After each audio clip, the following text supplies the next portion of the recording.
Hello students, how are you everyone. तो चलिए शुरू करते हैं आज की क्लास। आज हम करेंगे प्रश्नावली 1.2। ठीक है, तो प्रश्नावली 1.2 का हमारा पहला क्वेश्चन क्या है। नीचे दिए गए कथन सत्य है या असत्य, कारण के साथ अपने उत्तर दीजिए। पहला क्या है इसका, प्रत्येक अप्रिमेय संख्या एक वास्तविक संख्या होती है। ये छोटे छोटे क्वेश्चन करने के लिए आपको बेसिक ध्यान में होना चाहिए अच्छे से।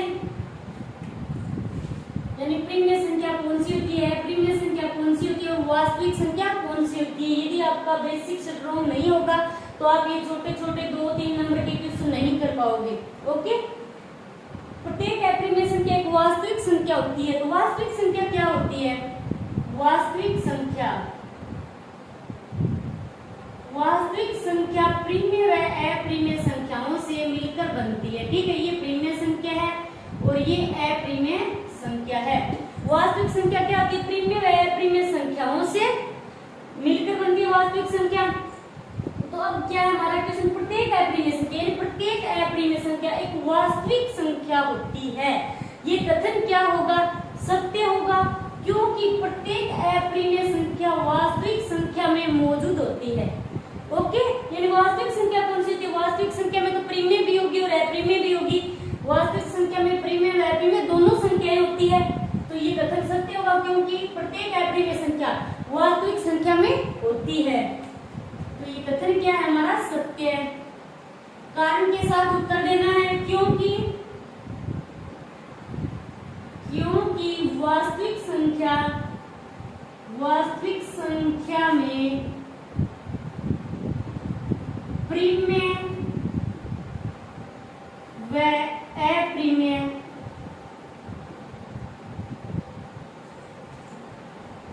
दोनों संख्याएं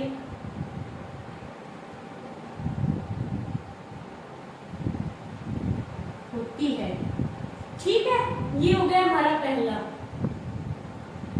दूसरा क्वेश्चन क्या है, संख्या रेखा का प्रत्येक बिंदु रूट अम के रूप का होता है, जहां अम एक प्राकृत संख्या है। संख्या रेखा कैसी होती है, ये संख्या रेखा। ठीक है, इसका मध्य बिंदु क्या होगा, 0 और राइट साइड की ओर बढ़ेगी धनात्मक, राइट साइड की ओर होंगे इसके धनात्मक मान, इस प्रकार ये अनंत तक बढ़ेगी। ठीक है, और लेफ्ट साइड की ओर होंगे ऋणात्मक मान। ये होगी एक संख्या रेखा। ठीक है, संख्या रेखा का प्रत्येक बिंदु रूट अम के रूप का होता है। अम क्या है, एक प्राकृत संख्या है। अम प्राकृत संख्या है, यानी रूट अम क्या दे रखी है हमें, प्राकृत संख्या। और प्राकृत संख्याएं कौन सी होती है, वे संख्याएं जो 1 से शुरू होकर अनंत तक चलती है। 1 से शुरू होकर अनंत तक चलती है, क्या होती है, प्राकृत संख्याएं। तो प्राकृत संख्या रेखा पर तो प्राकृत संख्याएं तो कौन सी हो गई, ये 1 से लेकर अनंत तक, यानी ये तो हो गई प्राकृत संख्या। तो संख्या रेखा पर तो ऋणात्मक मान भी है, जबकि रूट अम हमें क्या दे रखा है, एक प्राकृत संख्या। तो ऋणात्मक मान कैसे आएगा, संख्या रेखा का प्रत्येक बिंदु रूट अम के रूप का होता है। यह कथन असत्य होगा, क्योंकि संख्या रेखा का प्रत्येक बिंदु रूट अम के रूप का नहीं हो सकता। क्यों नहीं हो सकता, क्योंकि संख्या रेखा पर तो ऋणात्मक मान भी है, जबकि रूट अम में हमें प्राकृत संख्या लेंगे तो केवल धनात्मक मान होंगे इसमें। ठीक है, तो ये कथन होगा हमारा असत्य, असत्य। क्योंकि कारण क्या है, क्योंकि संख्या रेखा पर ऋणात्मक मान भी हैं, ऋणात्मक मान भी है संख्या रेखा पर, जबकि रूट अम प्राकृत संख्या है। तो इसमें इसके मान क्या है, इसके मान केवल धनात्मक है।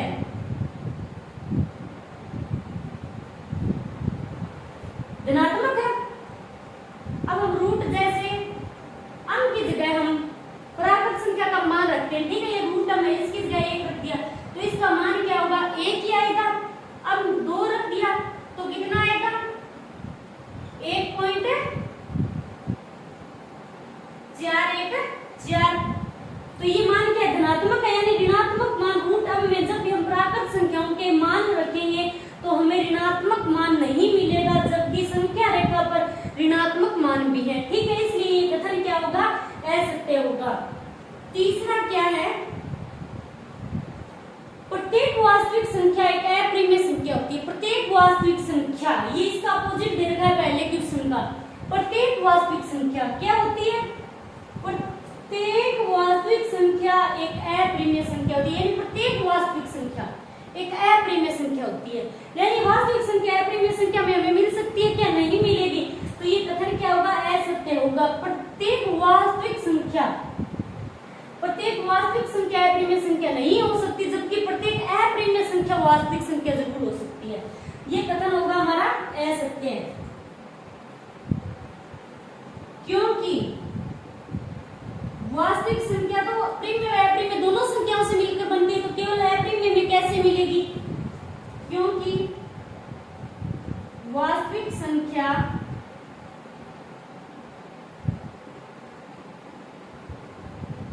प्रिमेय व अप्रिमेय दोनों संख्याओं से मिलकर बनती है।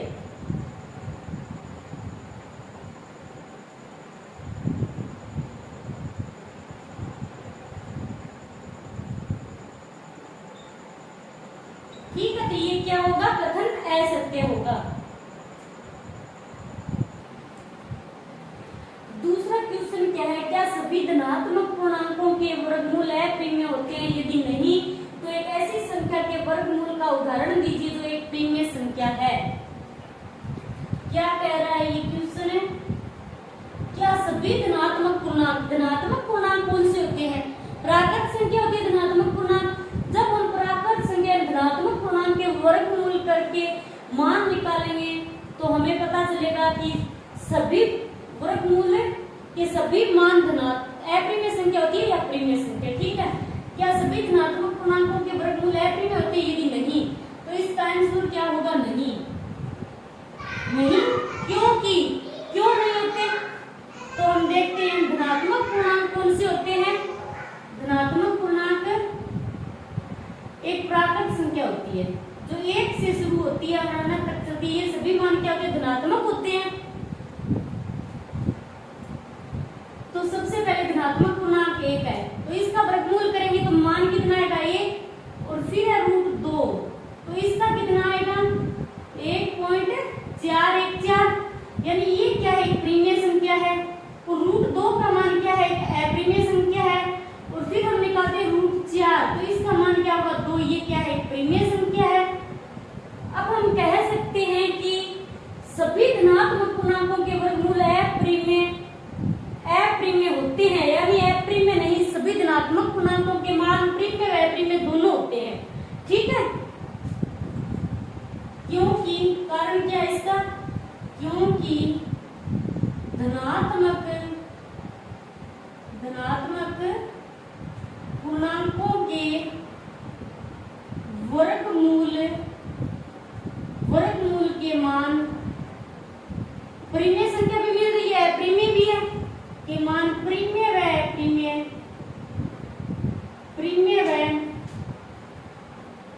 अप्रिमेय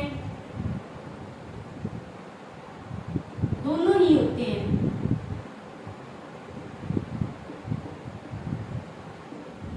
ठीक है, तो ये हो गया दूसरा क्वेश्चन।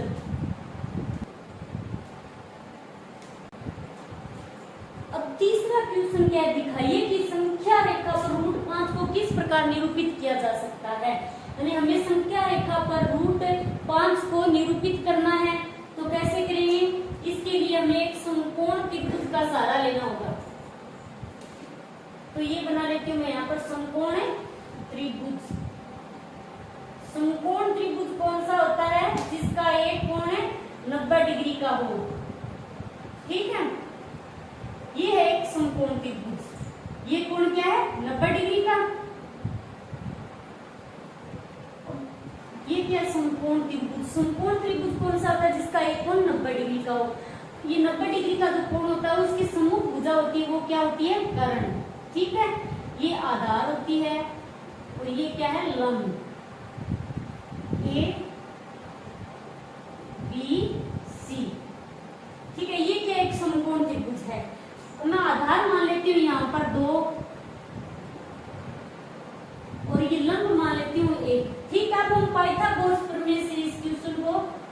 सोल्व करते हैं। पाइथागोरस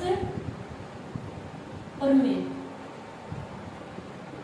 पाइथागोरस प्रमेय क्या होती है? कर्ण सुकेर बराबर आधार सुकेर प्लस लंब सुकेर। कर्ण सुकेर बराबर आधार सुकेर प्लस लंब सुकेर। कर्ण सुकेर बराबर आधार सुकेर प्लस लंब सुकेर, यानी आधार सुकेर और लंब सुकेर इन दोनों भुजाओं का सुकेर करेंगे तो क्या है? कर्ण सुकेर के बराबर आना चाहिए। इसका आंसर क्या आएगा? आधार कितना है? 2, तो 2 की सुकेर प्लस लंब कितना है? 1, तो 1 की सुकेर। कर्ण सुकेर बराबर 2 की सुकेर 2 × 2 4 प्लस 1 की सुकेर 1। कर्ण सुकेर बराबर ये कितना हो गया? 5। और कर्ण का ये जो सुकेर हटेगा तो क्या हो जाएगा? कर्ण बराबर क्या हो जाएगा? √5। अब कर्ण हमारा क्या है यहाँ पर? √5। अब हम इसे संख्या रेखा पर निरूपित करेंगे। तो सबसे पहले हम एक रेखा बनाते हैं, ठीक है? ये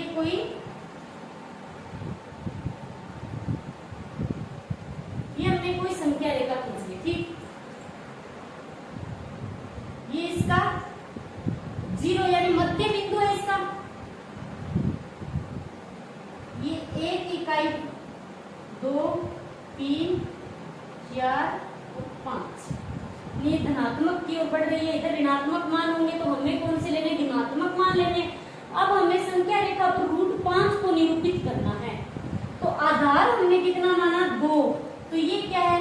इस जो मध्य बिंदु है 0, मध्य बिंदु से हम 2 सेंटीमीटर माना है हमने, आधार 2 माना है तो 2 इकाई तक हम आधार लेंगे, ठीक है? ये हो गया हमारा आधार। अब आधार 2 हो गया, लंब कितना है? 1। तो आधार से हमें लंब यानी 90 डिग्री का कोण बनाना है हमें यहाँ पर। तो हम संधे की सहायता से यहाँ 90 डिग्री का कोण बनाएंगे। तो कैसे रखना है? यानी ये जो 2 इकाई है इस प्रकार रखना है, ठीक है? ये नीचे वाली रेखा को हमें दिखाई नहीं देनी चाहिए। ये जो रेखा है इसके नीचे आनी चाहिए। अब 90 कहाँ है? ये रहा 90, ठीक है? अब हम इसे मिला देंगे स्केल की सहायता से। ये क्या हो गया? 90 डिग्री का कोण। यहां से हमने 2 इकाई लिए, ठीक है? और ये हो गया। अब 90 डिग्री का कोण भी बना लिया हमने। अब लंब की ऊंचाई कितनी दे रखी है हमें? 1। तो हम क्या करेंगे? प्रकार व पेंसिल की सहायता से इसको इतना खोलेंगे 1 इकाई। प्रकार को कितना खोलेंगे? 1 इकाई यानी 1 सेंटीमीटर। प्रकार इधर उधर हिलना नहीं चाहिए, टाइट होना चाहिए एकदम। ये 1 इकाई, 1 इकाई है। मैंने प्रकार को कितना खोला है? 1 इकाई। और इसको इस पॉइंट 2 पर रखेंगे और एक चाप लगा देंगे, ठीक है? तो ये चाप कहाँ लगा है? यहाँ पर हमने एक चाप लगा दिया। तो ये कितनी है इसकी ऊंचाई? 1 इकाई। अब इसे हम नाम दे देते हैं कोई P पॉइंट, ठीक है? अब इसको हम मिलाएंगे इस 0 से O बिंदु, मध्य बिंदु O है, इससे मिलाएंगे, ठीक है? तो ये दूरी कितनी होगी? ये क्या हो गया? कर्ण यानी √5। अब हम प्रकार को मध्य बिंदु O पर रखेंगे और P तक खोलेंगे यानी √5 तक, ठीक है? और फिर हम यहाँ से सीधा चाप लगाएंगे तो कहाँ कटेगा? ये 2 से पॉइंट 2 से थोड़ा आगे यहाँ पर कट रहा है, ठीक है? तो इसको ऐसे मिला देंगे हम। यानी अब ये क्या है? √5। कहाँ मिलेगा हमें √5 है? 2 से थोड़ी आगे संख्या रेखा पर, 2 से थोड़ा सा आगे है यहाँ पर √5। चौथा क्वेश्चन क्या है? कक्षा के लिए क्रियाकलाप। कक्षा के लिए क्रियाकलाप यानी कक्षा में बैठकर आपको ये काम करना है, वर्गमूल सर्पिल की रचना करनी है। कागज की एक बड़ी शीट लीजिए और नीचे दी गई विधि से वर्गमूल सर्पिल सर्किल की रचना कीजिए। मैंने पूरा क्वेश्चन यहाँ पर नहीं लिखा है क्योंकि उसमें कैसे आपको ये सर्किल बनाना है, सर्किल इसके बारे में बताया गया है, लेकिन ये दो आगे की लाइनें फिर मैंने लिखी है। आप बिंदु यानी हमें बिंदु कौन कौन से लेने, सिर्फ मैंने इतना ही लिखा है, पूरा क्वेश्चन नहीं लिखा है। आप बिंदु ओ P1, P2, P3 लीजिए और अंक प्राप्त कर लेंगे और उन्हें मिलाकर √2, √3, √4 को दर्शाने वाला एक सुंदर सर्किल प्राप्त कर लेंगे। हमें क्या बनाना है, एक सर्किल बनाना है, ठीक है। √2, √3 और √4। तो सबसे पहले क्या देखा, √2। हम √2 का बनाएंगे, √2 तो कर्ण कितना होगा, √2 का सर्किल बनाएंगे तो ये आधार और ऊंचाई ये दोनों में कितनी ले लेती हूँ यहाँ पर, 1 1।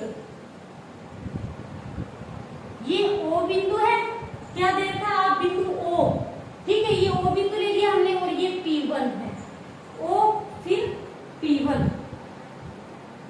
अब हम दूसरा बनाएंगे √3 का, √3। तो उसके लिए ये बिंदु कितना, ये तो सेम रहेगा, ये बिंदु क्या हो जाएगा हमारा P2 और ये आधार होगा √2। अब हम इसको आधार मानकर आगे बनाएंगे तो ये √2 होगा और ये ऊंचाई रहेगी 1, ठीक है। तीसरा हमें किसका बनाना है, √4। तो ये बिंदु सेम रहेगा, ये P3 हो जाएगा और ये ऊंचाई कितनी होगी, 1। फिर हम बनाएंगे √5 का, तो ये √5 हो जाएगा और आधार कितना होगा, ये आधार यहाँ पर √3 होगा। अब यहाँ पर हम आधार कितना मानेंगे, 4, √4 को आधार मानेंगे, ठीक है। ये ऊंचाई ये बिंदु हो जाएगा P4। अब इसके आधार पर हम एक सर्किल बनाएंगे, ठीक है। तो सबसे पहले हमें क्या करना है, एक इकाई तक हम प्रकार खोलेंगे, ठीक है। आप 1 इकाई 1 सेंटीमीटर ही खोलना, क्योंकि मैंने बोर्ड पर यहाँ थोड़ी ज्यादा खोल लिया, आपको दिखाई नहीं देगा यदि 1 सेंटीमीटर होगा तो, बट आप 1 सेंटीमीटर को ही 1 इकाई मानना, ठीक है। मैं यहाँ 1 इकाई का एक रेखाखंड खींचती हूँ। ये मैंने 1 इकाई माना यानी 1 सेंटीमीटर माना है, ठीक है। तो ये क्या नाम देना है इसको, O और ये P1, ठीक है। अब हमें √2 दर्शाना है। सबसे पहले √2 से शुरू होंगे हम और अंत तक चलेंगे। अब हमें क्या बनाना होगा, P पर 90 डिग्री का कोण। सबसे पहले तो 90 डिग्री का कोण हम संधि की सहायता से बना सकते हैं। ये जो P1 पॉइंट है, बिल्कुल ये लाइन इसके ऊपर आनी चाहिए और एकदम पूरी को कवर कर लेनी चाहिए। अब 90 देखें कहां पर है, ये रहा।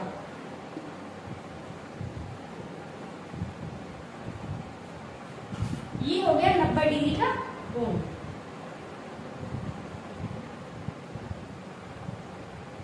ये हमने 90 डिग्री का कोण बना दिया। P1, ठीक है। ये कितनी है, 1, तो हमने 1 इकाई ली है यहाँ पर। ये कितनी क्या है, 1 इकाई। O से P1 तक जो रेखा है ये क्या है, 1 इकाई। ये रेखाखंड 1 इकाई है और P1 से फिर हमें यहाँ तक कितनी लेनी है, 1 इकाई। तो मैं 1 इकाई तक प्रकार खोलूंगी। ये कितनी है, 1 इकाई है, तो ये भी क्या है, 1 इकाई, ठीक है। अब 1 इकाई यहाँ रखना है और चाप लगाना है। ये कहाँ कट रहा है, ये कितनी हो गई, अब P1 से लेकर यहाँ तक 1 इकाई।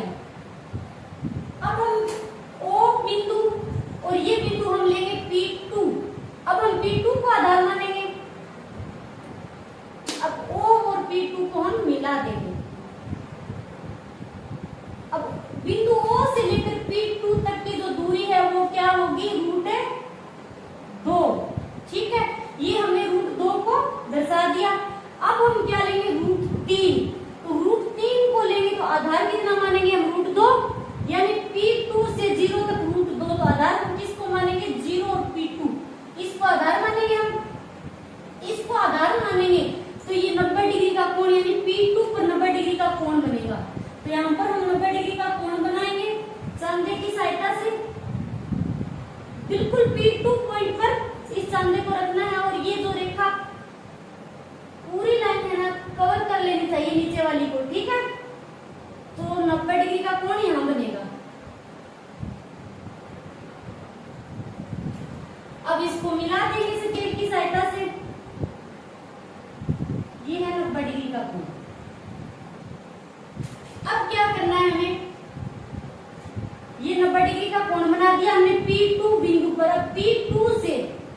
बिंदु, ये लंबाई कितनी लेनी है हमें, 1 इकाई, ठीक है। और ये कितना बोला है मैंने प्रकार, 1 इकाई तक।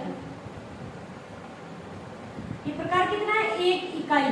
तो P2 बिंदु पर प्रकार की नोक रखेंगे और एक चाप लगा देंगे 1 इकाई का, ठीक है। ये चाप कहाँ लगेगा, यहाँ पर 1 इकाई।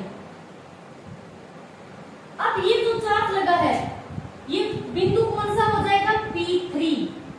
और इस बिंदु को O से मिला देंगे मध्य बिंदु से। तो ये दूरी कितनी होगी, P2 और O यानी √3। और ये कितना माना मैंने, 1। अब √3 भी सिद्ध कर दिया हमने। अब हम √4 को प्रदर्शित करेंगे यहाँ।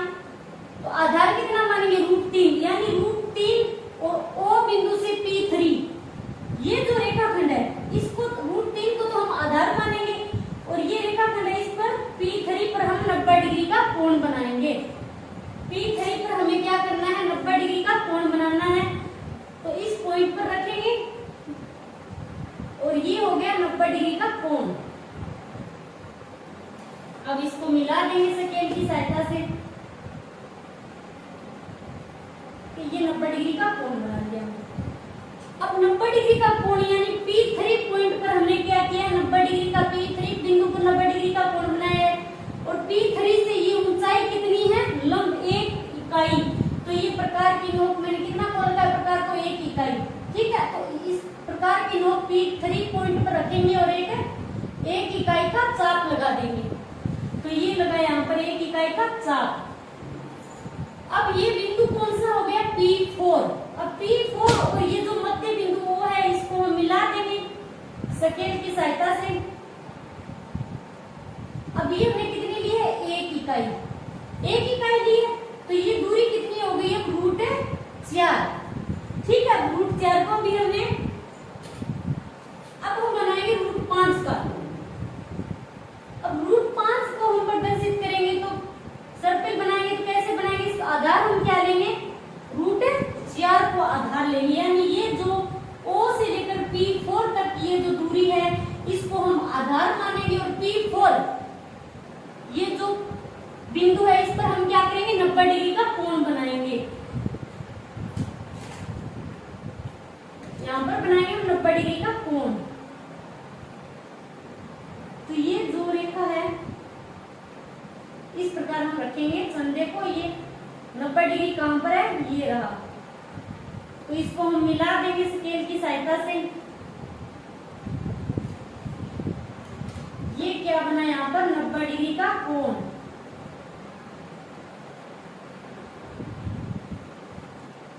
अब 90 डिग्री का कोण बना लिया हमने। अब ये ऊंचाई कितनी है, 1 इकाई। तो हम क्या करेंगे, 1 इकाई का चाप लगाएंगे। ये कितना है, 1 इकाई। तो यहाँ रखी प्रकार की नोक और ये 1 इकाई का चाप लगा दिया, ठीक है। ये कितनी है, 1 इकाई। अब ये पॉइंट कौन सा हो गया, P5। अब इस पॉइंट और ये मध्य पॉइंट जो है इसको मिला देंगे।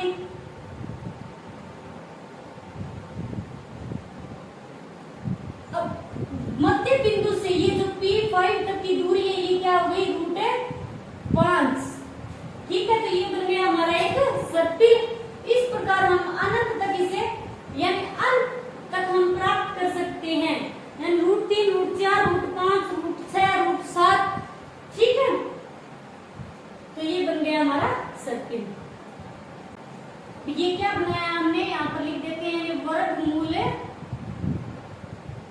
सर्पिल, ठीक है।